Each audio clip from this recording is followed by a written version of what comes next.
welcome to today's vlog. I went and got a pumpkin cheesecake shake for fall because it's my all-time favorite ice cream and I have to get it while it's still here. And I thought I could tell you guys about my natural birth story. So let's jump right in. So on September 12th, I was going to be 42 weeks pregnant. So since I was giving birth at home, my midwife was like, you can go until you're 42 weeks, but you have to have the baby by 42 weeks. So on September 11th, I was going to be 42 weeks the next day. So my midwife was basically like, you need to go into labor. And I kind of started to feel like it was going to happen soon, but it just wasn't happening. And when she had checked me a few days before, I was only like 1 centimeter dilated. So she decided to have me like start walking a lot and doing lots of different exercises and things to try to progress. And then we had a plan that I would get induced on that Tuesday, so on the 11th. So when she came back on the 11th, right before I was going to get induced, she checked me and I was already at a 5. So I finally started progressing, which was a really good sign. And so we planned for that night to have me drink the midwife's brew. And she said I would go into labor within an hour after I drank that. So she was like, eat your last dinner before you go into labor and eat something really good and nourishing so that you can have energy for labor. So I went to the store and got all the things that I needed to make the midwife's brew that she sent me the recipe for. And then I came home, made some dinner, and then I blended up the little concoction that she told me to make. And right after dinner, I drank it.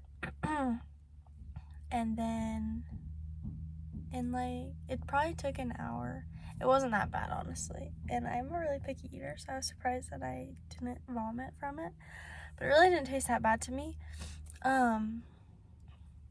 So probably an hour later, I started feeling contractions. They weren't super intense. They were just like super light. So I let her know, and she basically was like, rest as much as you can. It's going to be a long night. The reason we did it at night is because the hormones in your body apparently like help with labor at night, and it's like the best time to do it. So that's why we decided to do it at night, and I honestly am fine with that because it turned out great. So around probably like 9:30, I decided to try to fall asleep. So I went to sleep and I didn't wake up until like 2 a.m. and my contractions were getting pretty strong. And they were really close together. I started timing them, and I timed them for an hour because I wanted to make sure they were consistent before I like called and let her know. And for an hour consistently, they were like 2.5 to 3 minutes apart. So I called her to let her know because she wanted me to call her when my contractions were 4 to 5 minutes apart. So I called her and she was like, okay, I'll get all my stuff ready.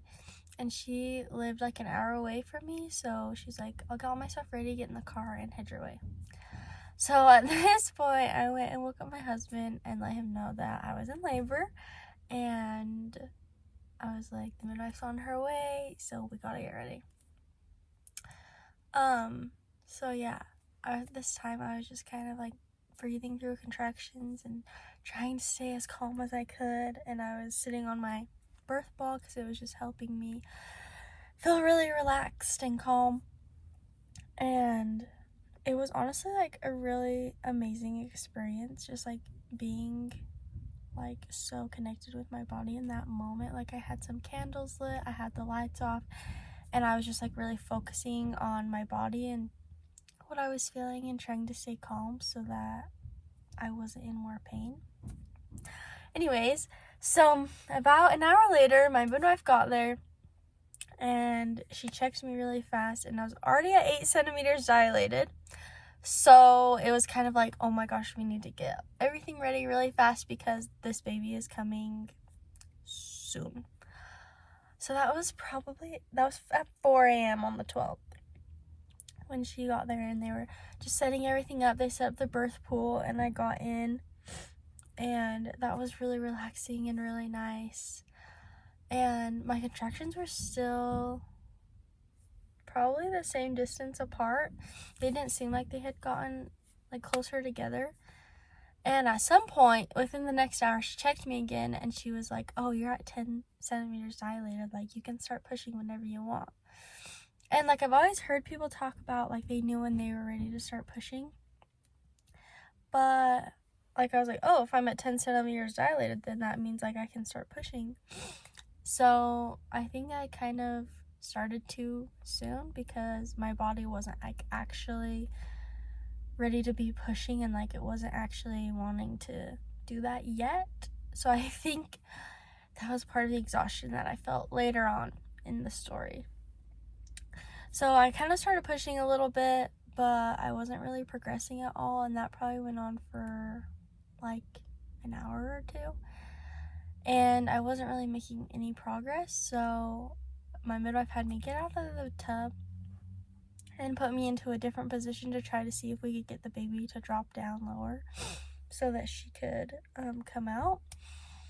So I was in that next position for like 30 minutes to an hour, I would say. And it had been quite a while at that point, so she decided to put me back in the tub and just let my body like relax for a little bit because I had been pushing for so long. It's like not the best because it can cause like hemorrhaging or whatever.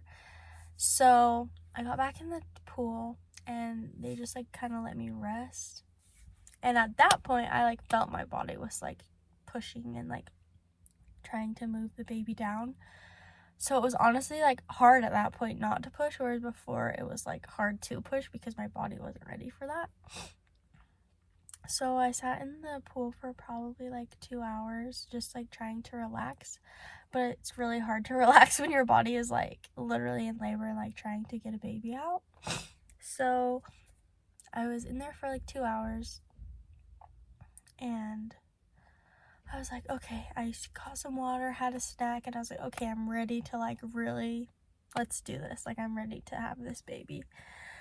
So we tried a few other positions to try to move her down, and they helped a little bit, but not a ton. And then my midwife decided to have my husband sit on a kitchen chair, and then I sat facing him. And it was kind of like sitting on a toilet, but it was like I was sitting on my husband's lap, basically. And so that really helped the baby like move down, and that is how she eventually came. She probably came like 30 minutes after we got into that position.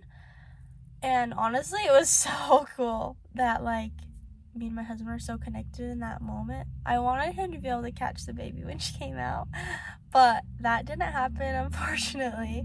But that's totally fine because it was just so beautiful how it all happened. And just like her coming and just like being able to see her and hold her and knowing like I had done all of that. So she was born at 1:20 on September 12th, and it was the most beautiful experience of my whole life. And just being able to like hear her cry and like holding her on my chest, because when you do birth at home, they do what's called the golden hour, so you just get to hold them on your chest for an hour. And we also did delayed cord clamping, so we waited till the cord was white so all the blood could transfer into the baby, and then my husband was able to cut her cord, and it was just so special. And then after that hour was up, they put my husband skin to skin with the baby, and they went to like clean me up and make sure I was all good and stuff. And they made me this like really cool like soothing tea that I could spray in my peri bottle to help me heal and stuff, and that always felt so amazing whenever I sprayed it on. So I was grateful for that. And then they laid me in bed and we just got a cuddle with our baby. And then yeah, it was just such an amazing night after that, just like cuddling with our baby And when I fed her for the first time, she did so good. She just latched right on. And so breastfeeding has been going so great. And we're just so grateful for our little baby. We're so grateful that I was able to give birth at home, because when I was pushing for so long, we were worried that we'd have to get transferred to the hospital in case of complications, because we found out after she was born, she was coming out at an angle instead of straight down, how babies are supposed to come. So that's why it took me so long to progress, and it took me so long to push her out and everything, because she was coming out on an angle. And so when she was born, she had a bump on the side of her head, and that's how we knew that was why it was so difficult. But I'm so grateful that she's here now, and it was just such a great experience. So yeah, it was awesome. Grateful that you guys watched this video and listened to my birth story, and I hope this gives any moms that are wanting to do a natural birth some encouragement to know that they can do it. It's definitely hard, but I think if you're prepared mentally to just handle it and stay calm and know that your body is built to do this, that you can do it. So hopefully I can encourage some people, help some people know that you can do it, and as long as you take the right birth courses and you know you're capable of doing it, that you can. Because if I can do it, anyone can do it. And it can be an amazing experience. It doesn't have to be something that you dread or something that you're scared of. So yeah, thanks so much for watching. Make sure you like, subscribe, and comment, and let me know if you guys want to see next. So yeah, see you in the next one.